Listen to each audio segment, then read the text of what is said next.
YouTube, and welcome to another insightful, thoughtful, and hopefully hilarious episode. And to answer the questions about what is going on in the news and what it all means, I have with me tonight the delightful, the daring, the dangerous Miss Jenni Morgan. The forthright, Good morning. Yeah, the forthright, the fiery, the friendly, grumpy old dude. And not lastly, because the last person isn't actually here yet. They're running a little late, but that's fine. Second, and certainly by no means least, though, she's gracious, grandiose, and granny. It's Godless Granny. Hi, Granny. So in the news today, actually today, we got this kind of weird and odd news about Drew Barrymore's grandfather, who apparently went on a bit of a bender in 1942, a few weeks after his actual death. So so I don't know if any of you guys have actually heard of this, or if you can actually fill in our audience at all about what happened, if you have heard of it. This is very, very interesting. Is this the one where he was finally arrested, and the whole thing was brought to an end because he was arrested in some No, he was legitimately dead. Yeah, I know. Yeah. He was a zombie. They arrested the corpse? Yeah. No, they didn't arrest the corpse. There's apparently been this long-standing rumor that a famous grandfather's corpse was stolen from the morgue for one last party following his death. Drew Barrymore today confirmed that. She admitted that her grandfather's friends had gone into his tomb, taken out his body, because they had a family crypt, and taken his already starting to decay body along to a party, propped him up around a poker table, and had one last game with the old guy. Well, the dead guy, really. This was the original Weekend at Bernie's. Oh yeah, this is the original Weekend at Bernie's. Well, this is really cool. These people really love each other. I like that. This does not sound that unusual to me, because I'm Irish, and at a traditional Irish wake, that's exactly what you do. Now, you don't usually bury the body first, but you normally, before you bury the body, you have a big party. Yeah. And the dead body is the guest of honor at the party. Yeah. Well, I mean, that's exactly what they did, but they waited until after he was already in the morgue. Well, no, he wasn't in the crypt, he was in the morgue, sorry. To go and steal his body from the morgue so that they could have this party. Which, and following on from what you actually said, Ed, it actually was most likely the inspiration behind the cult comedy Weekend at Bernie's. Now you said this was 1942? 1942 this happened. He died in 1942. See, they figured they'd get away with it because they had all this great cover with this thing called World War II. Yep. Yep, no one's going to notice. Oh, jeez. It kind of speaks to the quality of the morgue security of the day. Of course, back then they probably didn't worry that much about these sorts of things. Oh my God! The best part is where Drew actually says to the interviewer that she really hopes that her friends do this for her when she's gone. So she's asking her friends to break into the morgue wherever her body is, steal it so she can have a party after she's dead. Oh, wow. I can't believe I really don't have a problem with this. I actually don't either. I'm like, this is kind of brilliant. I don't really have a problem with you having this last hurrah. Why shouldn't the dead person be there? I mean, I know they can't really enjoy it, but it's a last chance to say goodbye in a friendly environment, isn't it? It's a lot better than an open coffin. Well, we don't really know enough about death to know whether or not the person can be aware and enjoy it.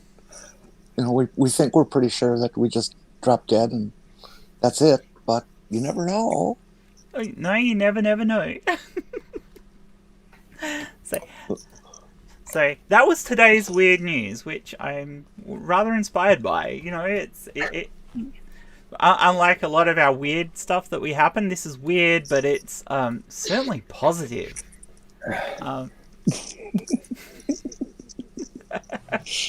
Well, it kind of makes an excuse like I couldn't get to work today because I feel hungover, kind of weak. Oh, it does, doesn't it? Yeah. Oh, your grandfather got to his wake. You can get to work.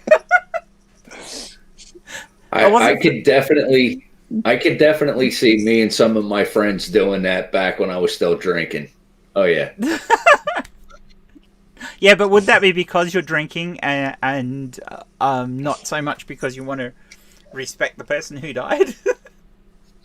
Probably a little bit of both. There was also I don't know. Well, I don't think I can say that it was a different morality. It sounds like it's the same morality as we project onto Hollywood. And definitely certain celebrities now that back then are. But hello. Hi, Doc. Hey, Doc. Hey, Doc. And Hey, Doc. and welcome to our fourth guest, the wonderful Doc Fearsome. Hello, guys. Now How's for the everyone corn? who's in the chat, if you haven't realised already, there's an echo. If you haven't realised already, this show is kind of a fill-in for Six Pack. Chris is taking a bit of a hiatus for a week. So Ed and I said we'd fill in with something special, and we thought last night's format show for That's News to Me would be a bit of fun to have, and just something for everyone to get their teeth into and enjoy. So, and it gives Doc Fearsome and Jenni Morgan a chance, their first chance to be on Six Pack, even though it's not Six Pack. Yeah. oh, Yeah. oh, So I guess welcome to Friday Night Six Pack. That's news to me. It's alternative six pack. It's alternative Six Pack with less drinking and just as much fun and frivolity. So Grumpy and I have just as much coffee, though. well, I don't have any alcohol either because I've got to organize my stuff. and I'm too pure at heart and innocent. I don't have any So laugh. how are you, laughter? Doc? I'm pretty good. I deeply apologize. I'm stuffing my face right now, so I've got a Wendy's chicken biscuit. We've also got a little bit of an echo on your audio too, Doc. So. Oh dear. There's a Wendy's open at this time of day, and they're serving. Yeah, that? they recently started to do a breakfast menu, so Oh, they open at 6:30 a.m. Cool. I don't know what to do about the echo. I'm on the smartphone. Oh, do you have earbuds or something? I might somewhere. They would probably make it go away. Yeah, that would, or But it alternatively, shouldn't. if you can get to the mute, you can always mute yourself in between if you're not talking. Yeah. Well, we'll Yeah, I'll work probably with do that. So, hello to everyone in the chat. I see we've got quite a few people there. Never Again, KCA, Randy, we got Nikki, we got Sammy. Who else have we got back there? We did have Dave earlier. I'm assuming he's still around. We've got the very stable milking stool. Oh no! And of course, stools out there. Stools out there, and Gary Priestley. So we've got a few people there, and of course all of us. So hi to everyone out there in Chatland. I will, and Paul Kamish. I'll try to keep an eye on the chat, and I tend to get sidetracked when we do this show. So and that's just me because I'm not as good as Dave as keeping track of the chat. I'll try and help. Yeah, it's going to be good, and I'm sure Jem will keep a little bit of an eye on the chat, and we'll all keep it. No, you can't. That's right, Jen can't. No. But Ed and I will try and keep an eye on the chat anyway. So thank you all for coming, and now we've done Drew Barrymore's grandfather. Yeah, that sounds wrong considering they brought him out of the milk, doesn't it? Bad, Jen. Let's move on to something else. I have a topic here. I have a couple of news articles here, which I'm just going to give you the very basics of, and let's see if you guys can work out what the stories actually are. This story involves cocoa powder, a town in Switzerland, and a factory. Oh, I know this one. I know this Oh, one. Jenny.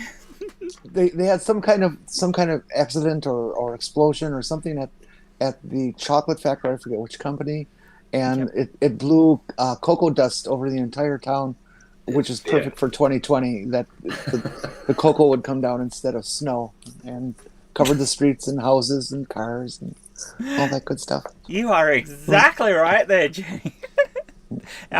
Yes.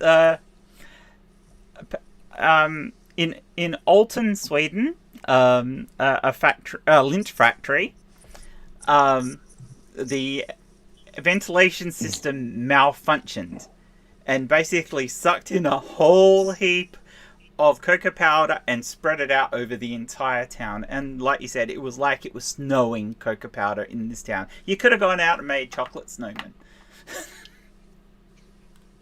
Yeah, there were. I saw some pictures. There were sidewalks completely covered. Yeah, the cars it was kind of cool in this cocoa powder.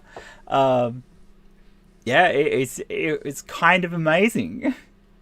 Yeah, apparently combined with the strong winds that they had that morning and the fault in the ventilation system, it just absolutely covered the entire town in cocoa powder. Oh, how cool! Apparently, the ventilation system has now been repaired. But they've also got an awful lot of cleanup to do. Well, at least they had a cool business for that to happen to. They did. And I mean, it is cocoa powder. It is biodegradable, so it could have been a lot worse. I mean, I could think of a lot worse factories to have that happen in. There's like in one of the suburbs of Minneapolis, I believe they have the Spam factory. Oh gosh. I don't think you'd want that to happen with Spam. You'd have birds and carrion eaters everywhere. Well, the whole town would get an overdose of salt. It's Camish, isn't it, Paul? It's Camish, and I said Camish. Yep. Yeah, that was it. I actually knew that, Paul. It was a misspeak on my part. I apologize. Hi, Mama Atheist. Welcome. So yeah, I think it would be quite nice. I mean, I imagine them making chocolate angels. You know, the whole thing where you put your arms on the sidewalk. Oh yeah, that'd be awesome. That would. It would be so good. And I mean, all the kids on their way home from school licking their fingers and dragging. Like cocoa powder is not that nice to lick, I suppose, but it is certainly very interesting as a news story. I wonder if it's as slippery as snow to drive on. Oh, yes. I wouldn't think so. Well, I don't know. Being very fine powder like that, it might make things a little slick. Yeah, but it's dry. Snow is wet. Well, it yeah, is I winter. know. No, it's winter here. It's summer there. Yeah, if you have that dry powder like that on a dry surface, it can get pretty slick. Yeah, if you've got a smooth surface underneath it, it can act more like a like tiny ball bearings. Yeah, think about like sawdust on a concrete floor, and it's dry. It's slippery. Yeah, if it's fine powder, it can be slippery. So it could be slippery, but I don't think it'd be slippery like snow. I mean, no. I mean, my experience with snow is limited because we don't really get any here. But I have been in snow and seen snow, and I know it can be really slippery. So when I took my driver's license test, there were 6 inches of snow on the ground. Oh, that's fun. I took my driver's training in the dead of winter, and there was just a shitload of snow everywhere. I think one of the main concerns with cocoa powder, even though I mean, you can make a lot of great tasting stuff out of it, but having that kind of powder floating around in the air, that might cause people some breathing issues. Like, Yeah. that could lead to something pretty bad. See, and you're thinking about that, and I'm thinking about how many people went and licked off their cars instead of dusting them off. Yeah, but I mean, like I said before, I don't know. If you've ever licked cocoa powder, it's not it is not that sweet sort of chocolatey thing you'd expect it to be to just have cocoa powder on its own. It really isn't. So Don't ruin the joke. Yeah, but no. Despite that, I reckon you'd have had kids doing it. But you could go out with jars and brushes and brush it all into jars for yourselves for later. Yeah, especially if the stuff that landed on top of cars and things. I mean, I don't know about the stuff on the ground and the footpath. I don't know want that, but and you said this was a Lindt factory. This is a Lindt factory. Yep. I really like Lindt chocolate. Those red chocolate with the chocolate something centers that you see at the convenience stores all the time. Yeah. Oh God. No, you want the dark chocolate with the dark centers. Oh, I haven't seen those. Yeah, those would be great. I believe those are the dark blue ones. I haven't seen those. I will definitely look. Num chocolate. Oh God. I was just thinking. Imagine if you were unfortunate enough to have a rainwater tank. Oh. Because you'd end up with. Well, I suppose you'd have cold chocolate. You'd have cold chocolate water in the. Well, if your tank happened to be empty when it happened, then you just have a barrel full of cocoa powder, which you could then use for something else. Yeah. Yeah, that's true, but it'd probably be unlikely that they're empty. I mean, most people would probably at least have some water still in their tanks, assuming they had water tanks. But you imagine that all that cocoa that's come down off the drains on the roof into the. I mean, that cocoa powder is so fine that even the filtration system that they use to keep leaves and other fine particles out is not going to keep the cocoa powder out, and it's just going to mix with the water. I'm wondering about it getting into the engines of cars. Oh, no, yeah. Air filters. Your car has an air filter. Well, that is true, but you probably find a lot of people are going to be replacing air filters. Oh, that may well be. Or at least getting the air compressor out and blowing the air filters out. So. Yeah, you could probably tap them clean. Yeah, but yeah, that's pretty crap. That's pretty crazy. I wonder how much it slowed down the Lindt production, because to cover the town like that, it must have been an awful lot of cocoa powder. Yeah. Yeah. Well, let's check their stock price. Love it.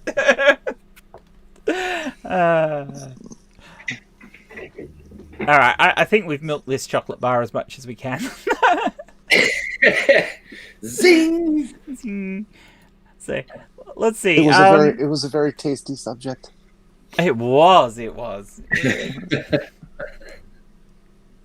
sorry. almost like a drug. All right. So the next one we've got is we have we've got a story about a bridge, a bus, and a news crew. Bridge, a bus, and a news crew. No clue. Oh. Jenny knows this one too. You know this one too. Wasn't there some dramatic burning vehicle rescue that was done by a news crew? No, well, there might have been, but that isn't this story. This happened in Illinois. Well, nothing good happens in Illinois. So. Basically, there was a came from there. Yeah, and Obama came from there too. Yeah. Yeah. It follows along the old line of the old story of drivers not aware of how tall their vehicle is. So this isn't a bridge over water. This is a traffic bridge. Like an overpass. Like an overpass, yeah. So what, the news crew in their news van drive down the road with their antenna still stuck up in the air? And Well, no, because got it cleaved off? The news crew did not damage their vehicle. But there was a bus involved. And there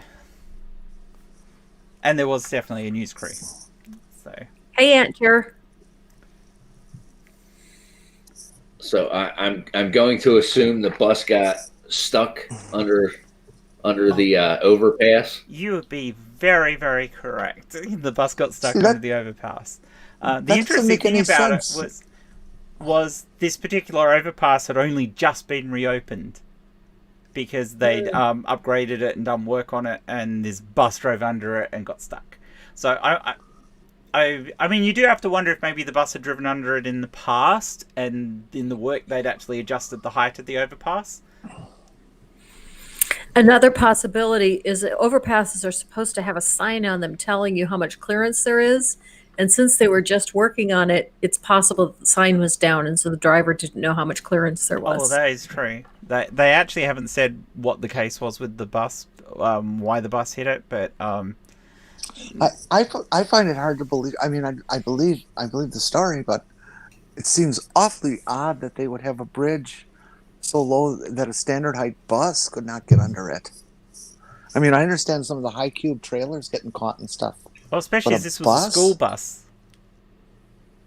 Oh, it was? If this was a school bus, so Oh, yeah. so Okay. you'd think, knowing that there's school bus routes, they would have made sure that a school bus could get under it. Okay, so this happened, and the news crew happened to be doing a story, so they caught it in the background. Almost. What happened was the bus accident happened. The news crew came out the next day to film on the location and talk about what had happened, and they'd filmed the bus separately after it had got removed and everything. And while they were there filming the second time, something happened. The bridge collapsed. No. Somebody else got stuck under the overpass. Bingo! So whilst they're there at the bridge filming and talking about this, some other person drove up in their truck, a tall box truck, underneath it, and totally got stuck under it again. This wouldn't have to have been that one bridge and intersection that they have a full-time camera on it now, and you just can see hundreds of hours of people getting trashed under the bridge because they don't pay attention to the sign. Oh, now you're asking a question. Okay, yes, you could be very well right. Apparently this happens very often on this bridge, so much so that officials are considering installing physical barriers on each side of the bridge to prevent two taller vehicles from actually attempting to pass under it, because they'll hit the barriers first. It could be. I mean, there's literally hundreds and hundreds of videos of bridges like this, of vehicles getting trashed. It's really pretty funny. It's kind of outstanding though that the bus goes and gets stuck under it, and then 24 hours later, when the news crew's there filming a segment about it, another vehicle gets stuck. Is that good for the news crew? They got footage of it happening.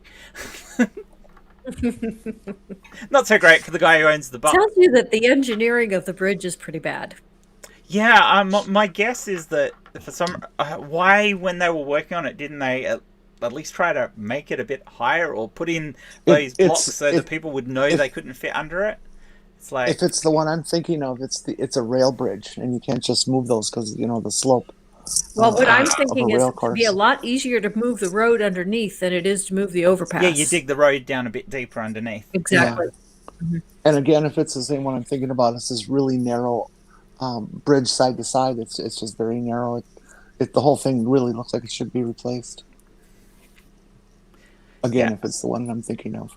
Apparently, the second vehicle, the box truck that went underneath the bridge and wrecked the whole top part of itself, fled the scene. Mm-hmm. After being filmed by the film crew crashing under the bridge. So, hopefully I say this right. Chris Katsolis says there's an 11-foot 8-inch bridge has its own YouTube channel.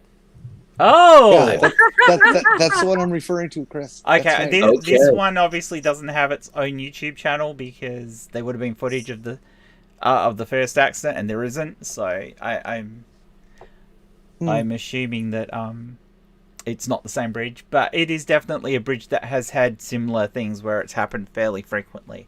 So yes, you would think when they were doing the work on the bridge in the first place, knowing that it had several accidents, they would have dug the road out a bit lower underneath it so that this doesn't happen. It's like, Maybe they just added an inch or two of pavement well, that's a to possibility. resurface. Yeah, they might have resurfaced the road underneath and Mhm. made it thicker, and that's why the bus clipped it. Because I dare say the buses were used to being able to drive under it. But And hi to Chris Katsolis and Auntie Jar. Hi. yes, hi Auntie Chow, hi Chris, hi Spooky, and Brainbug. Spooky. So it's good to have you all in the chat. So yeah, it's amazing, and I don't so much. Well, I blame the second driver because fleeing the scene is just ridiculous. Why would you even bother doing that? But Yeah. Yeah. as Yeah. far as the bus driver goes, it's very much a case of yeah, they obviously made some changes there, and really they Yeah. should have signposted better, or at least had like the pre-barriers so that people don't drive under the bridge in the first place. He was probably worried about being charged with the damage to the bridge. The driver the box that took driver. off. Yeah, the car. Yeah. Yeah. Mhm. No, the truck, I mean, not car. Cars would have gone under fine. Right. Apparently the repairs to the second round of damage is going to take about a month. But the bridge is still structurally sound. So I wonder if on the second lot of repairs they'll bother to lower the road. That's a lot of work. It is, but it would kind of... But it's also needed. Yeah, and Yep. it'd be cheaper than repairing the bridge all the time. Yes.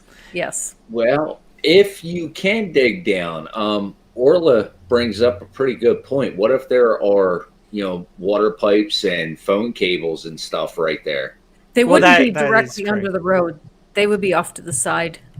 Not if they crossed the road in that location. But even if they did, Yeah, that's true. you could do the public. I mean, I've seen where they've redone roads and either raised or lowered them, and they've had the public works come in and either lower or raise those pipes and power lines and things like that. So, if they put the planning into it, it's certainly doable. And if they're going to have the bridge closed for another month whilst they repair it, why not go to the effort? But don't underestimate the stupidity of Americans. I mean, after all, they elected Trump. Well, when you're talking about that, our own government here in where I live, every time they do updates to major roads, they get quotes from various places that do it so the government then can pay for the road Competing to be bids. resurfaced. Yeah. They go for the competing quotes.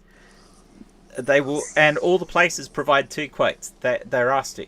They provide a quote for a road that will last 15 to 20 years and a road that will last 5 years. Oh. And it's got to do with how much of the pre-existing road surface they dig up and how much they recompact it. So how long it's going to take to do the job, basically, and how much more surface you have to put back on the road. Invariably, the government will go for the 5-year lifespan road. However, it costs only half as much as doing the 15-year one, but it lasts a third of the time. So it's a false economy. But it looks better for the budget over their time frame when they're in government, so they'll go for the cheaper one. They just replaced the entire road surface in front of my house. It's a small town, so it was only three city blocks length of road, but they started in April and they just finished last week, and it's beautiful. They did all the sewer lines, water lines, gas lines, everything. Oh my god! I just read what Microraptor wrote, and if we had one ring here, I'd get him to read it in Trump's voice. But we will build a great bridge, a beautiful one, with the best words on it. Oh man. The words you put on the bridge are "Do not hit bridge." You do not. This bridge may cause damage to your wealth. That's shocking.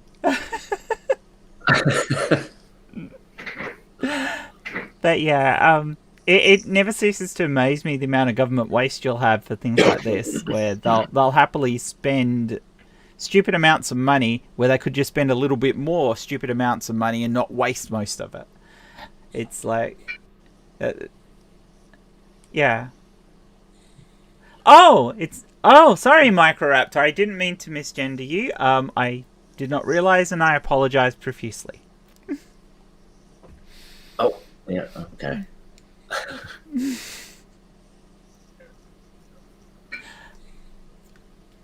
Yeah, well, I mean, that's, it's kind of hard to know sometimes when you're just looking at a chat. So. Especially if it's not a name in the chat, if it's like. But I still will apologize because I shouldn't assume. You should ask, or use non-gendered terms. I should personally know better. Well, and I want to thank you for helping me figure that out. Yeah. And just for the record, everyone, you always should know better, and you should generally ask, and you should it's not hard to be gender neutral when you're referring to somebody, and you shouldn't make assumptions about whether somebody is male or female just from a name on a screen. And that's all I'm going to say on that, because that's not what this show is about. Moving on. So let's move on to the next one. So this one's about firefighters, handcuffs, and being trapped. Oh, I think I know. Someone was trapped somewhere, and firefighters had to rescue the person. Oh, yes. Probably handcuffed to a bed. It was probably some kind of sexually compromising position. Well, it wasn't sexually compromising. I can tell you that much. Well, that's not an opinion. And this happened in the UK. Well, I guess this particular person did not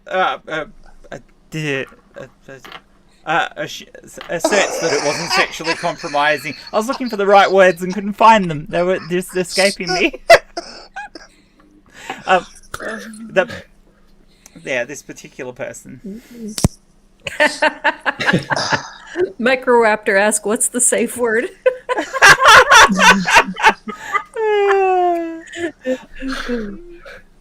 So yeah, this happened in England, which suits absolutely none of us, because none of us from the UK. But hey, UK is a kinky place. Yeah. And it involves a police officer, as well as the fire brigade and a set of handcuffs and a rescue. Did it have anything to do with 10 Downing Street? It did not. Okay. I'm hoping it's not like something that we had an issue with here in the States, where firefighters were being arrested for parking their vehicles in a certain way that blocked traffic. They were trying to rescue somebody. They need to be safe while they're doing that. So I don't understand why they were getting arrested. No. In this case, the person who had to be rescued was Police Sergeant Scott Renwick. Okay. He was playing with his cuffs, and he accidentally cuffed himself to something, and he didn't have the key. Exactly. Oh, He managed to cuff himself completely, locking himself in his own home, unable to get himself free. So I had to phone the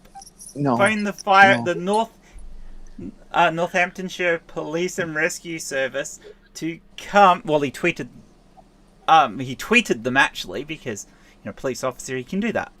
He had to tweet them to come and rescue him. They had to bring pedal cutters so that they could cut his handcuffs off him so he could get to work. This is a lot like the story that you hear when you work in an emergency department of some naked guy comes in with penal damage, and their excuse is always, well, I was vacuuming and I was naked at home and I fell down. And it's like, Isn't it the same How do thing you for people who end up how in do you- hospitals with things stuck up the bottom? It's I fell on it. Exactly. How do you accidentally lock yourself in handcuffs? There's way too many steps involved for it to be an accident. Yeah. Oh, So true. Hello. Hello again. Doc's back. Welcome Am back. I still Doc. echoing? Yep, you're here. We can hear you, Doc. Am I still echoing? No, you're good. Okay. I don't know why my phone just shut off. It just went bing. Bye-bye. That was weird. It's not even hot yet. It does that when it gets too hot, but it's not even hot yet. So I don't know. It's gremlins. Gremlins, I tell you. it's gonna Yeah. be hot today. Yeah, Blame Dave. Now, I- Paul Camish. yeah. Paul Camish wants to know why he didn't just call a workmate who would have a key. Yeah. I think maybe they would have questioned him a little bit more than a firefighter, and he didn't want to answer those questions. Oh, I can They probably promise would you, have taken pictures too. if he called the fire department, that there's going to be just as much scuttlebutt on the grapevine. Well, than if it's- he'd called the It made body. the news. Well, Yeah, Well- like he Go ahead, tweeted Jen. about it. He actually tweeted about it. And he said, well, that wasn't a good start to the day. Thanks to Northampton Fire for cutting me from some broken cuffs. Not funny. I would have laughed too. So his excuse about it was that they were broken. But my question to that is, you still put them on yourself. You don't accidentally put your hands in your pockets and all of a sudden you're cuffed. It doesn't work that way. Yeah, I have this gun that kind of fires all by itself. You think I should put bullets in it? Yeah. Oh God. Microraptor. I'm not saying it's aliens, but it's aliens. it's We got to it's get okay. Microraptor on here. We do. So yeah, I'm yeah. I was like, big wow. What? Yes. the things people do. I mean, yeah. I can't imagine any good, reasonable reason why he would handcuff himself. And how he could possibly accidentally handcuff himself. Yeah, I don't see you accidentally doing that. You were doing something you don't want to fess up to. Exactly. Maybe he was expecting his girlfriend to come over or something, and he'd pre-handcuffed himself to something and thrown the key over the other side of the room, and then she didn't show. Well, Oh, you I should- was thinking the you should- girlfriend. I was thinking the girlfriend was already there, and there was a discussion. She had the handcuffs, but then they got into an argument, and she handcuffed him and left. Oh, And maybe- I love and maybe it that was- story. and maybe it was a coworker's wife. Oh, Or it wasn't a wife. no, Microraptor, we don't mean right now, but I will definitely have you on another show if you're interested. Paul Camish says he fell on his handcuffs. He should have. The guy should have just not been embarrassed. To I was getting my kink on with someone. I'm not telling you who it was, but I've got myself handcuffed to something. Can someone come and help me? It was just he has to invoke the Seinfeld principle. Yeah. Not that there's anything wrong with that. I mean, they're gonna laugh at him anyway. It's a really stupid thing to have happen to you.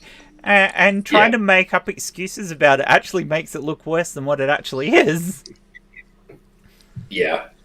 You know, they were broken. So it accidentally happened. You know, it's exactly the same thing as I fell onto a statue and it ended up my butt. That's the same thing. Yeah. You know. Now, what was his name again, Jen? Oh, police sergeant. So he's a sergeant, Scott Renwick. Okay, well, if Sergeant Scott Renwick ever gets to see this, we don't kink shame here. You can come and fess up, buddy. Oh, well, we definitely love to have you on the show. Come and join a proper Friday night six pack and talk about your experience. Because bring your we would handcuffs to love the that. table. Yeah, and like Jenny said, bring your handcuffs. Yeah, bring your handcuffs. And this is not and the shaming. key. We are just laughing with you, not at you. Because no, we've I'm all laughing been at in them. stupid situations. Maybe not this stupid, but we've all definitely been in stupid situations. I swear I've never fallen on a statue. No. And if I had, I'd probably brag about it. So, dear. So, let's move on from the kinky police officer. And let's do everybody's favorite, Florida Man. Yay! Oh, God. Woo, woo, woo. So this particular story involves a liquor store and Alice in Wonderland. Mm. I don't think Somebody dressed up as Alice and went to a liquor store, and they wouldn't sell her any liquor because she looked underage, and she couldn't convince him that she was really a 45-year-old man. I like that story, and especially after our one the other day with the guy dressing up as Batman. I could totally believe that's happened, but no. I was convinced that she was right. No. Well, this does actually involve a man, and a liquor store, and him attempting to destroy it. because he thought he was the Mad Hatter. No, Oh, but close. Did he take a pill, grow super large, and try to step on the liquor store? Oh, that would have been brilliant. And I guess mushrooms could have made him think that, but no.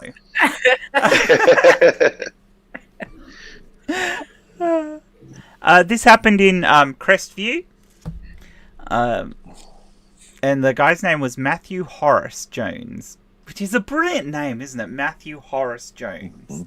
He sounds like he should be in politics, doesn't he? That could be a pretty tough name to have down south when they're a kid. Yeah, he basically broke into a fenced area of this liquor store, took a joyride on a forklift, and caused more than $100,000 in damage. Oh gosh! Oi. Yeah, A liquor store with a forklift? Yeah, That's a big fucking liquor store. Liquor store, yeah. It's, you know, I've seen places like that. They have the liquor store, but they also have a alcohol distributor in the back. You know, where they sell eggs and things like that. Well, you can also have a section of wine, and you can have wine that's $200, $400, $600 a bottle. Yeah. No, you can have wine that's $200, $600 a bottle. Give me the box.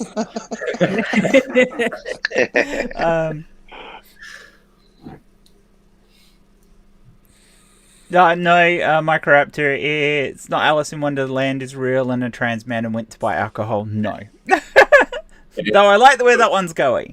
And Raven, no, he didn't have an alligator with a pocket watch. Yeah, that would have been awesome. That would have been awesome. That would have been incredibly awesome. He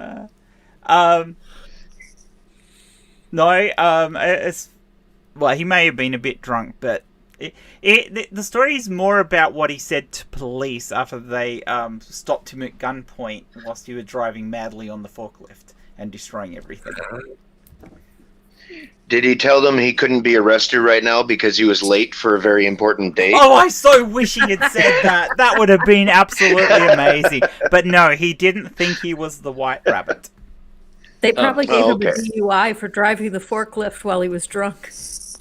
Yep. Yeah, Microraptor makes a good point, though. It's the U.S. I would be surprised if there wasn't a liquor store big enough to need a forklift.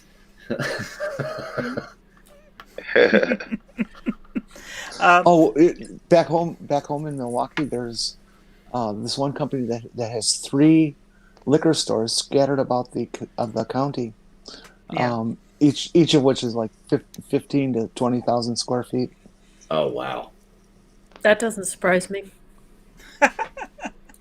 Mm. I grew up in that is Milwaukee. big. There were 4 major breweries there when I lived there. Mm-hmm.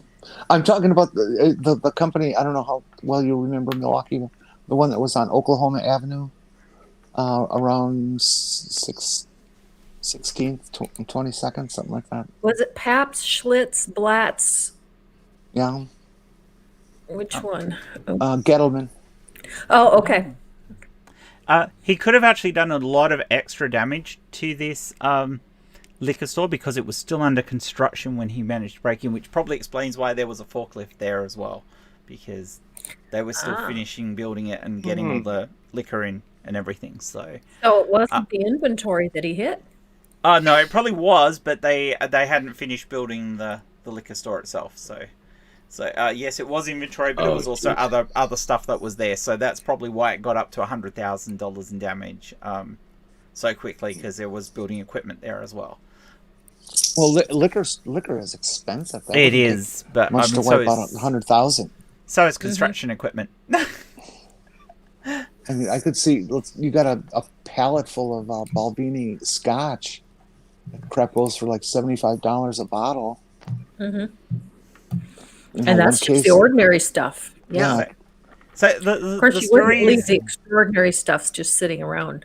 So the story is about who he claimed he was after the police had captured him, and why he said he was there. Well, he was at home wearing his Alice in Wonderland outfit, and he stepped through his full-length mirror, and this was on the other side of it. He did claim to be Alice in Wonderland. Well, I understand that would be. I've always kind of wanted to do an Alice in Wonderland cosplay.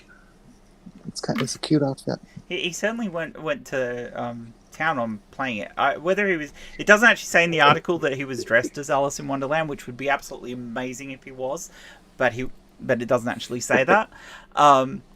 What it does say is that he said that a hookah smoking caterpillar ordered him to do it. There we are. That'll do it every time.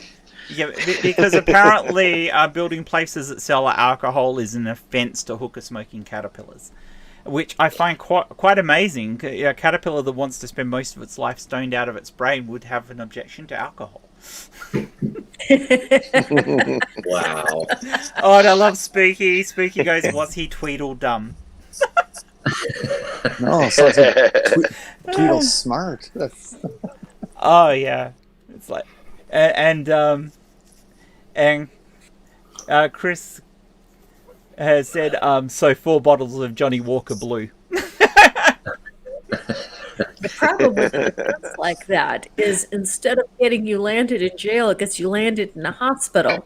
And at least if you're in jail, you have a set time that you're there. In the hospital, they can keep you forever. Oh yeah, I mean, this guy is getting put in a padded cell with a with a white coat on. I mean, you're claiming that you're Alice Wonderland and and you've seen hookah smoking caterpillars. Then yeah. Even Lewis Carroll didn't claim that. I mean, he wrote a story about it, but he didn't claim to be Alice in Wonderland or actually know a hookah smoking caterpillar. Well, there's that consistent rumor that Lewis Carroll was an opium addict, and that's where He the got his story ideas came from. from. It was out Yes. of his delusions and stuff. Oh yeah, yes. Which I makes definitely. sense. I'd heard that. So Matthew Horace Jones is the man who told police he was Alice in Wonderland and that a hooker-smoking caterpillar told him to destroy a liquor store. Did you say hookah or hooker? Hooker. Hookah. H-O-O-K-A-H. Hookah. So yeah. I know. I'm an Aussie. With your accent, it sounds exactly He the sounds same like as he's a hooker. Yeah, I realized that. You just said her accident. Did I? Yeah. Oh, it probably was an accident, you know. I've got damage. I'm damaged. All right. Well, So, we give Australians a pass on their accents because I mean, well, it's not a real place anyway. So That's right. nope. No. The accents We all are live in a out there. bunker in Southern Carolina. It has to be a bunker because no one wants to deal with people from South Carolina. Are you sure you don't no. own the yellow submarine? what was Sorry? that, Granny? What was that? I Grant? said, are you sure you don't all live in a yellow submarine? Oh, no, now that would be fun. I that would be such a better national anthem than the one we've got. You know, imagine Australians at the Olympics getting up and singing, "We all live in a yellow submarine." I'd love that. I mean, our national anthem is dreadful. Unless you sing it to a different tune, and then it can work. Oh man. Oh my I god! think the American one is pretty dreadful too. Yep. And Mark Caesar, was the caterpillar particularly high in the THC that made the hooker want to smoke it?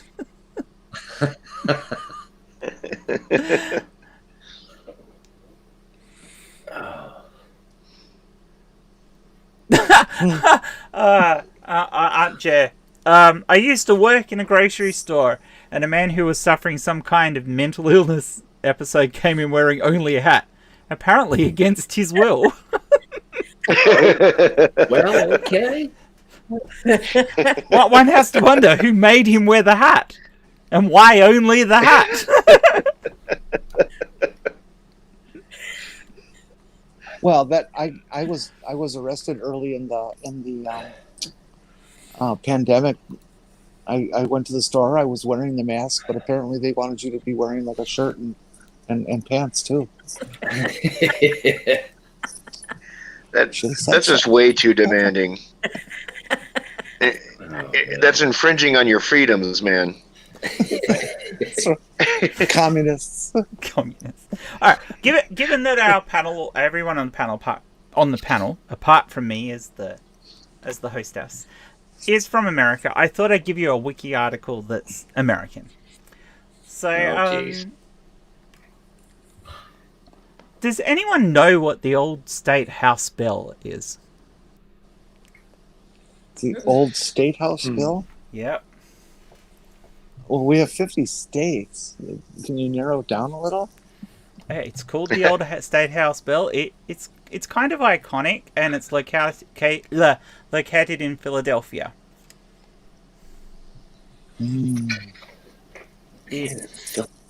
It actually has Pennsylvania written on it, but it was misspelt.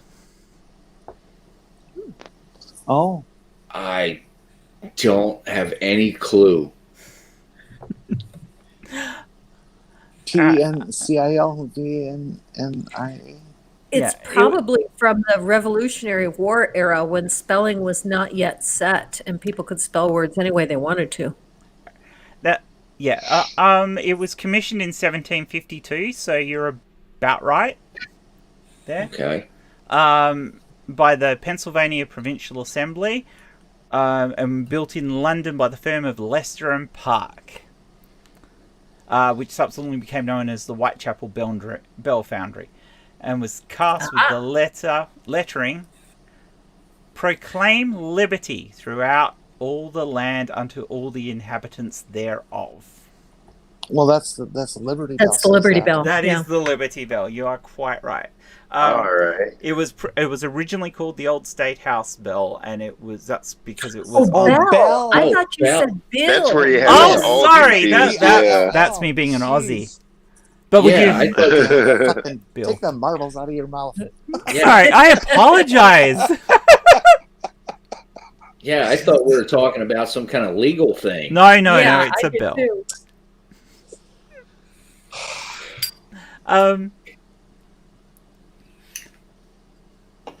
Do you, how many times has the bell been recast?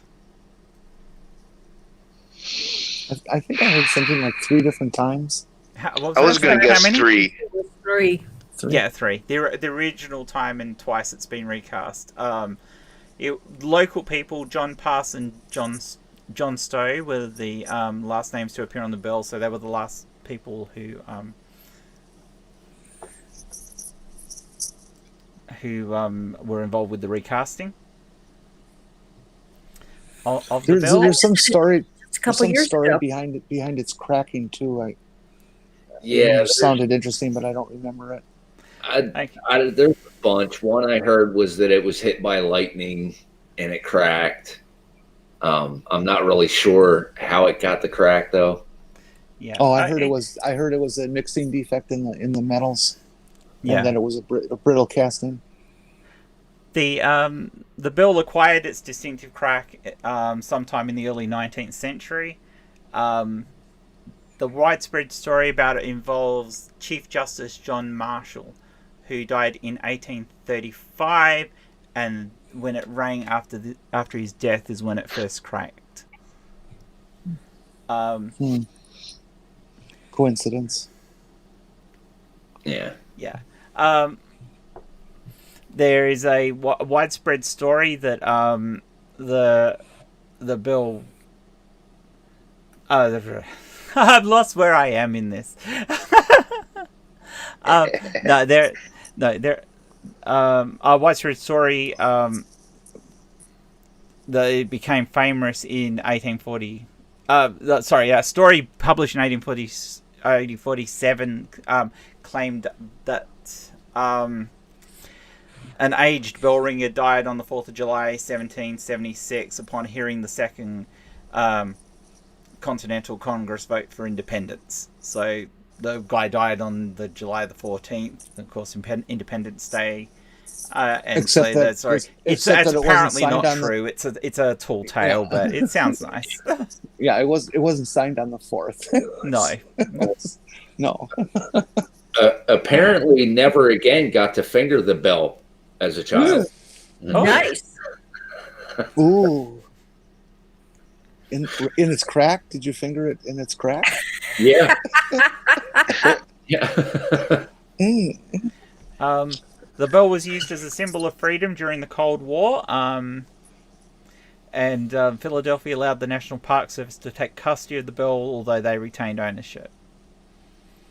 So it was a popular site for protests in the 1960s and that because it became that symbol of freedom.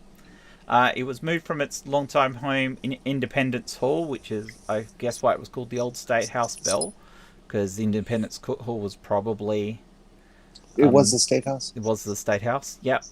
To a nearby glass pavilion on Independence Mall in 1976, and then to the larger Liberty Bell Centre adjacent to the pavilion in 2003. The bell has been featured on coin stamps, and its name and image have been widely used by corporations. Yeah, and Mark Caesar brings up a good point too. Didn't it acquire a crack in one of the Back to the Future movies? I don't remember that. No, that was Back to the Future. There was a lightning strike and it stopped the clock. It stopped the clock, yeah. It wasn't a bell. It was a clock. Right. That's right. It was the clock. But it was a clock in the bell tower, so... Does anyone know how much the bell itself weighs? Oh, it's like 50. It's like 50 pounds. Shall we go? Who gets $1,000. closest? Shall we go Jeopardy rules and see who gets closest? Okay. Yeah. I'll go with 200. 200 for 200 Granny? what? 200 what? Pounds. Oh, okay. That's All right. cute. You went with 50, Jenny? No. I was just kidding about that. If I'm going to actually estimate its weight, I will put it at 1.7 tons. 7 tons. Okay. Ed? Yeah, that's kind of what I was going to say. 1,776 pounds. Okay. Okay, And Doc? 1.7 tons. 1.7 tons would be. Oh yeah, 1.7 tons would be 2,700 2,700 pounds. No, it'd be 24. So Doc, how much? 34. 0.7. It would be. I'm guessing 1,000 around, pounds, half ton. mine would be around 3,500 pounds. 3,500 pounds. Ed, you're the closest. It actually weighs 2,800 pounds. 2,080 pounds, sorry, not 2,800. 2,080 pounds, which is 940 kilograms if you're metric, which I am. It's about... Sorry? 22 what's I like Spooky's estimate over 22 what's-its. Over 22 what's-its?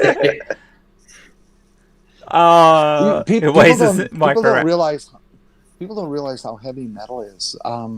You get a plate of steel, that's this thick, a half-inch thick, and it's like 4 foot by 6 foot. That sucker's going to come in at a few hundred pounds. You're not going to be moving that by yourself. Well, the bell itself is 4 foot tall, so, and it has the circumference. The lower circumference is 12 foot. So it's not a small bit of metal. It's quite a large chunk of metal. Yeah, and a bell is going to be extra thick for the resonance that it would create, and to hopefully stop it from cracking.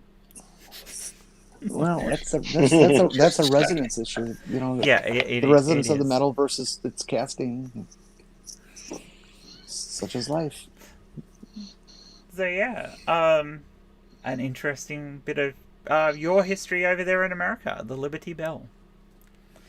So, well, hell's bells. Which was also the name of one of the Mercury capsules. It was, because it was the same, well, not exactly the same shape, but a similar shape to the bell itself. Was it Wally Schirra's first one for the suborbital flight? Liberty? Now you're asking. Yeah, I don't know. Somebody in the chat would know or be able to go check that out. I'm just trying to find it. Just do a search. Liberty Bell Mercury. Yeah, no, it's not in the disambiguation, which is kind of odd. Well, speaking of the weight of metals, I worked in a machine shop for a lot of years, close to 13 years. I worked as a machinist, and I can fit this metal gear in my hand, and it's maybe 5 inches around, or about 3.5 inches around, and about 1.5 inches wide. What's the wall thickness? About 1.5 inches. No, that's solid. That's not a cup gear. No, that's that's solid. Gear. Right. Yeah, that's a solid gear, and it looks very small, but this thing weighs almost 3.5 pounds. Yeah, I mean it would. The things are big. Mercury Stone 4 was the second United States human space flight, the suborbital flight. All the Mercury capsules from 7, I believe, onwards were nicknamed Liberty Bell because they all had that unique look. So it wasn't just a particular Mercury launch, it was the nickname for that class of capsule, which looked like the Liberty Bell. So I remember John Glenn's being named Friendship 7, or Friendship 7. Do you know when the first of those Liberty Bell ships, Liberty Bell craft actually flew? Like 1961. Oh, spot on, Jenny. Spot on. Yep. 61. Well, I remember it. You remember it? Yeah, you're old. Fuck you. I I love got you. a piece of trivia with that. Granny May knows 5th, 1961. That's the day that Alan Shepard blasted off. Yep. It's also the day I was born. Oh wow. Aw. Oh, brilliant. That is brilliant. If I had been Well, a happy boy, my name birthday. would have been Alan. Yes. Happy birthday for them. It was a magnificent moment in American history when John Glenn went off, and all it represented was the technical prowess and his near-death experience with it, because they thought there was a defect in the heat shield and things. It was very, very dramatic, and everybody listened to it. I listened to it while I was in school. They broadcast it over the whole PA system. Yeah. I think the point with the Microraptor was that whilst the Mercury capsules that they nicknamed Liberty Bell don't look any more like a Liberty Bell than the other capsules, because there's a certain way you have to design ablating shields on those sort of capsules, or they don't work. So they're all going to have a similar sort of shape. It was the first of the capsules that took on that design. So they nicknamed them that because they could see how much it looked like it. The later ones, they didn't nickname that. They just were what they were for the missions. Either the Apollo capsules or whatever else. So, but because these were the first ones, they got the nickname Liberty Bell. Not everybody would necessarily know what an ablating heat shield is. Okay. All right. I will explain an ablating heat shield then. Yay! Let's have some science. When you're re-entering the Earth's atmosphere, because you've got an awful lot of speed on these aircraft, on these ships, you have to slow down. And there are two ways to do that. You can either have a powered re-entry where you actually fire rockets and you slow it down, or you let the atmosphere slow the craft down. Now, the problem with letting the atmosphere slow it down is that things get really, really, really hot inside the atmosphere. Friction. Friction is a wonderful thing. And of course, the problem with the other system is you need extra fuel in the rocket to control your descent. So the cheaper option, and especially cheaper as into weight for the lifting vehicle, is to use the atmosphere to slow the craft down when it comes in. But then you have to have some way of controlling that heat. In the space shuttles, they use the thermal tiles, which offered a huge amount of insulation for the space shuttle and stopped the heat getting in. But for the capsules, and for all the modern capsules that they use, and the early Mercury ones and the Apollo ones, they used ablative shielding. And what happens with ablative shielding is they have a layer of a thick layer of a material that will burn off slowly as the craft enters the atmosphere. So as it's getting warmer, it gets to a certain temperature and layers of this stuff come off, and that pushes the heat away from the capsule. So the insides of the capsule don't get too warm and basically broil the people who are inside it. And if you were to build a capsule that was, say, cylindrical, parallel walls all the way up, the ablation would probably hit the actual capsule and burn right through it, because that shit's coming off at it would. So that's why they have the shape they have, because that way the bottom ablates and the all the hot air just sort of moves up and around the outside of the capsule, because that's the way the airflow works. So they did an awful lot of testing to find the best shape to be able to make these things. That's why the Russian re-entry crafts and the American ones all look very much the same, because that is the shape that works the best. If you want to have a different type of vehicle, you either have to have powered re-entry, or you have to have a other type of shielding to keep the heat away, like the space shuttle did. But ablative shielding is cheaper.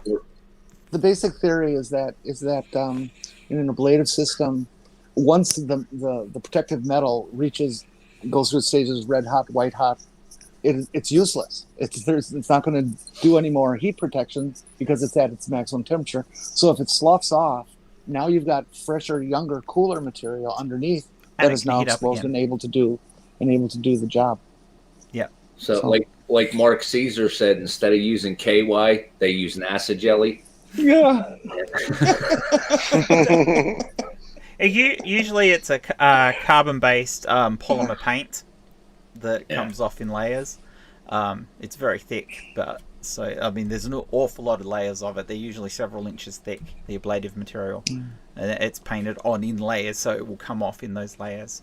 But those space shuttle tiles are amazing for a heat shield. They are. I've seen films where they got, the thing is only about 3-4 inches thick, depending on where it's placed on it, and films of these guys taking oxyacetylene torches, burning at 2,500, 3,000 degrees, and burning the tile on one side, and then holding it in their hand while they do it.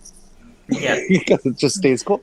It's amazing. Yeah, the thing with those is they can handle temperatures that are you could actually get fairly close to a small star because they can handle enormous amounts of temperature. The biggest problem they had with the tiles on the space shuttle was how to keep them on the shuttle, because the glues that they used to attach to the tile weren't as tolerant to the heat as the tiles themselves, which is why the shuttle used to use tile. So underneath the tiles, on the space shuttles, there's actually an ablative layer, so that if a tile comes off, it can ablate in that area.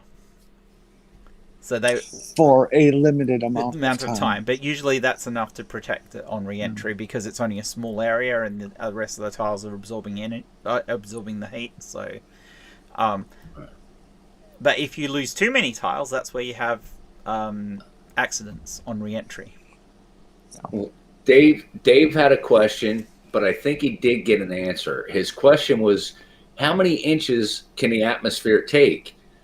But Nerdy said it's all about girth, not length.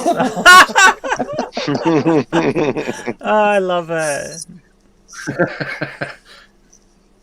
Yeah. So the Liberty Bell is girthy, amazing. Not lengthy. Yeah, the Liberty Bell is not coated in ablative material because it doesn't have to withstand re-entry. And it really is a very tiny craft. It is. No, I was talking about the real Liberty Bell there, but yeah, the Mercury crafts are tiny. They could they could only at any time get like 2 astronauts in them, couldn't they? Oh no, no, 1. It was 1, was it? Yeah. Yeah. Oh, that's right. It was. That was a singular one. And I mean, even the ones for Apollo were small. I mean, the most you could fit in there was 4. No, 3. And it was usually 3, but they didn't the last mission where they had the actual geologist go up have actually 4 crew member? Nope. It was still only 3. See, I don't remember everything. And Gemini was 2. And the new Dragon capsule, I believe, will be able to take up to 5, 6, 7, something like that. Just a whole shitload of people all at once. It's huge. It's like 27 feet in diameter, or something like that. And they've got more modern ablative materials now, so it's actually and those snazzy spacesuits. Oh yeah. Oh, they are so tight and sexy. We're almost getting into Star Trek territory there. Don't wear the red suit. Don't wear the red suit. Don't wear the red suit.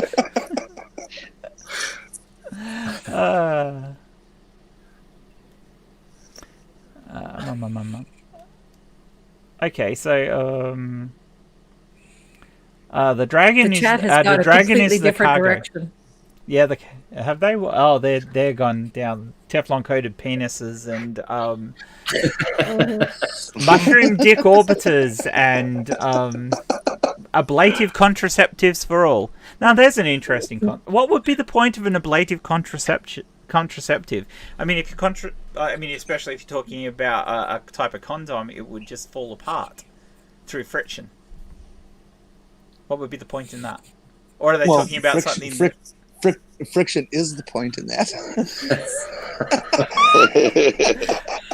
What would you use as your ablative compound? Cocoa? Bring it back to the start of the show. I think lizard skin would really be interesting. Dragon 2 is a crew and cargo. 7 astronauts. Able to carry 7 astronauts or a mix of crew and cargo. So there we go. There's also a Dragon XL. And one glittery dinosaur.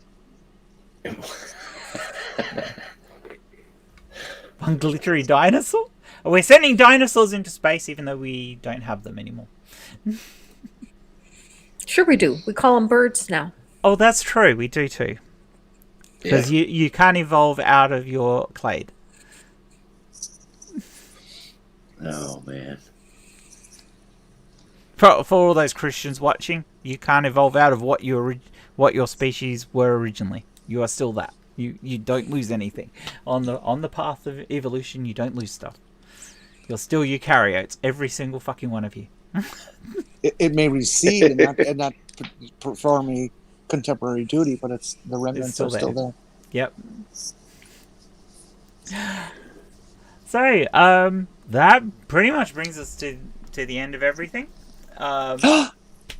It has been awesomely fun. Oh my God! Would that be number 43? Number 43.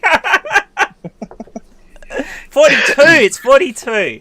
Life, the universe, and everything. That is everything. Is the answer to I'll say 43 would be the end. And the end of everything is 43. I like that. Yeah, I would think. Although, in that case, wouldn't the end of everything be 2? Oh no. It's the If end we were of at 42, everything. we'd still be in perfection. It's my junk. I set the parameters. Okay, you set the parameters. So, I would like to say, don't fall out of my ear headset. And I'd also like to say thank you very much to Godless Granny, to Doc Fearsome, to Grumpy Old Dude, and Miss Jenni Morgan for joining me. And has anyone got anything they'd like to shill? I have a video that I'm working on that's close to finished. It should get released either tomorrow or Sunday. It's the second half of Feeling Fruity. Oh, brilliant. I love that title. Is it going to be called Feeling Fruity again? Actually, I was going to do Feeling Fruity 2, but I could do Feeling Fruity again. Yeah. I didn't see Feeling Fruity 1. What's the hook in that? It's a response to AIG's Fruitful and Not Multiplying. It's an Answers to Answers news. But the portion that's about being fruitful comes in the second half of the show. And I spent forever, it took me 2 weeks, and that video is an hour long, Feeling Fruity 1. And I didn't even get to that part of it. So I had to do a second part to get to that. But one of the most interesting things, and you kind of brought this up, Jen, is they had an article about some ancient fish that a gene was discovered that when that gene was turned on in modern zebrafish, it caused their spine development to revert to that of an ancient fish. And it's giving them some clues as to why children develop scoliosis. And that's what, and that really interested me because I have a severe scoliosis. In fact, I show my actual X-ray in the video. I had a 50-degree curve before I had my surgery. Fuck. Yeah. Oofta. That's why I had to have the surgery. I mean, it got to the point where it was life-threatening. Oh, Did you spend time with that bar in your back? That's what I've got right now. I've got bars on either side of my spine, and I've got screws through my whole spine holding the bars in place. Oh, wow. I worked on an orthopedics unit, and I've had to tend patients after surgery with that. It's The one thing that's a little different on mine is most scoliosis are thoracic. Mine is lumbar. Oh. And That the is thing interesting.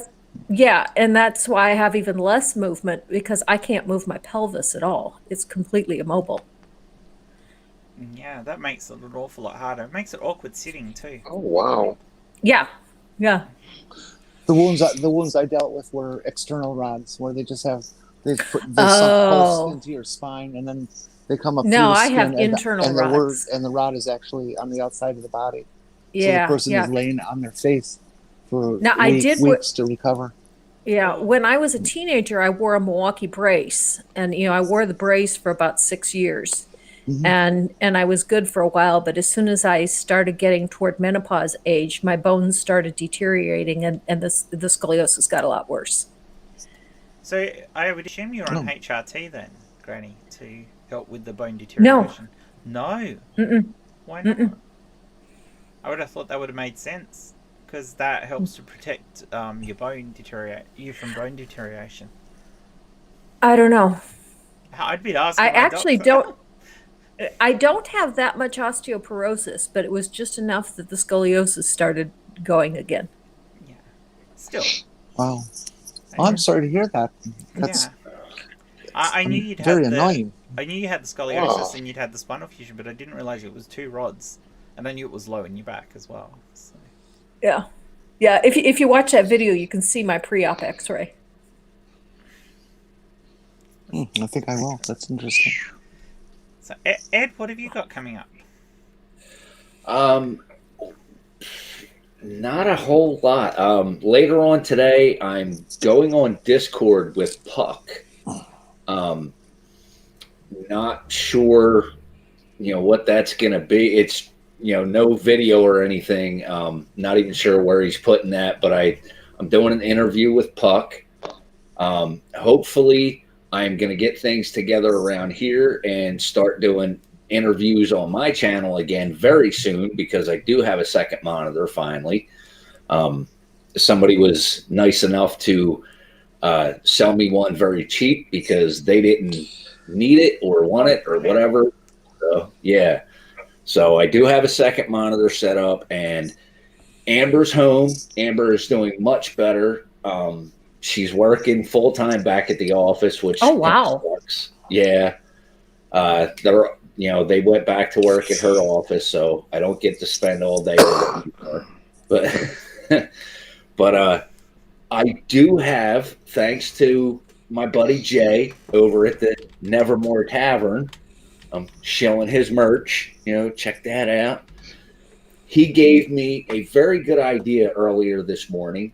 I'm going to start doing videos about consequences of racism and people overcoming racism, like victims of racial attacks or whatever, and how they overcame those attacks and things that they're doing to try and make a better world. So instead of just looking at these groups, I'm going to look at people that actually got involved and made a difference. Brilliant. Cool. That sounds awesome, Ed. Yeah, it should be pretty good. So, have you got anything coming up, Doc? No, I'm not a content creator, unfortunately, No, but you so often appear not on really. things. I sometimes pop in, but maybe I could take the opportunity to. I like to try to put out this disclaimer as often as I can that I am not a real doctor, and in fact, if you ask me for medical advice, you're just scheduling for yourself a disappointment. I love that. you just play one on TV. There you go. Yeah, but you have all those doctor instruments that you can use, in the evening privately. Yeah, well, you mean like the police officer and his handcuffs? Yeah, the medical handcuffs and stuff. Yeah. And Jenny, what have you got happening? I mean, Well, this is a busy weekend for me. yes. Today, later on today, I'll be on the Critical Cripple show that runs at about 4:30 Eastern. Yeah. Wow. It's the debut for his second season. How many other people here are going to actually be on that? Oh, it's a huge number. There's everybody who was on the show in season 1 is going to be on the premiere of season 2. People are going to rotate in and out. And it's, if you haven't seen his show, it is just a riot. Yeah. He comes up with these questions that the panel is expected to answer, and some of them are just incredibly inventive and will take everybody's mind in a direction you've never imagined. He is. And It's a great show. I'm gonna try. People become addicted to spatulas because of that show. Yeah, Isn't I'm that gonna right, try Stu? and show up. I don't know yet if I'm gonna make it. Hopefully, we'll be home in time. I don't know yet, but I'll try and be there. Okay, so remember, everybody, that's 4:30 Eastern, and then tonight at 10:30 or 11:30 Eastern, we have our regular movie night, and so we're always looking for folks to come in and see that, especially if you haven't seen it before. Then on Sunday, I will be on the Uncalled For show, which runs at 7:30 You're almost Eastern. a permanent fixture there, Jen. This will be my third appearance on the show. It will. No. And they told me, but I have no recollection of what we're going to be talking about. It was something unusual for me. Brilliant. That sounds like fun. So everyone make sure you catch up with Jen on those things. And lastly, I started a one of those Koji buy me a coffee things. Yeah, Ko-Fi. Yeah, Ko-Fi. And so if you go to my Twitter page, profile page, there's an address on there that you could hook up and give me money if you think I'm worth it. I'll put out. You're definitely worth it, Jen. As for me, everyone, I've got some film footage that I still have to edit together and put up about the Sterling Rangers, and I'll be doing another naked chat thing, which I just have not had time to have it, but there's a very good reason for that. And I also plan on doing a few more of these because they're a lot of fun, and it's always good for us to have fun, non-challenging things to do, which is just, a good get together. Don't forget, next Friday, Six Pack will be back. Chris is in the chat there at the moment, so the atheist pastor, and we'll be enjoying having another six pack. But I am sorry that if I'm not going to get too much of my content out in the next 7 weeks, because and I know I've been slow before, but 7 to 8 weeks probably, because I have just had an offer accepted on a new house and we'll be shifting, so that's going to keep me very busy. But I hopefully will get at least a reasonable amount of content out in the meantime. But I'll also be doing a lot of traveling because the place I'm shifting to is 500 kilometers away from where I live at the moment. So it's a big shift for me. So Shifting is Australian for moving. Moving, yes, we are moving. Yeah.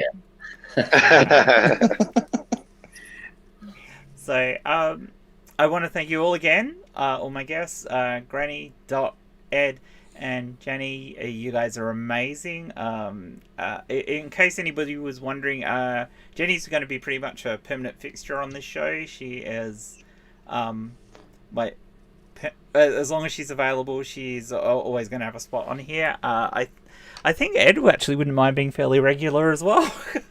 He seems to like it. So it was originally going to be Jeff as the co-person to Jenny, and Jeff will be on fairly regularly, but of course now he's back at work, he has less time to put in.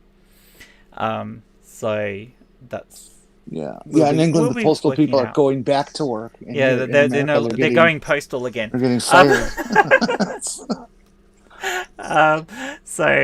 But I hope to have Jeff on again soon, and we'll definitely have Granny and Doc back on again at some point, because you guys are always a lot of fun. And like I said, thank you to everybody in the chat. You've all been amazing, and have a great one, everyone. Bye. Take care. Bye. TTFN.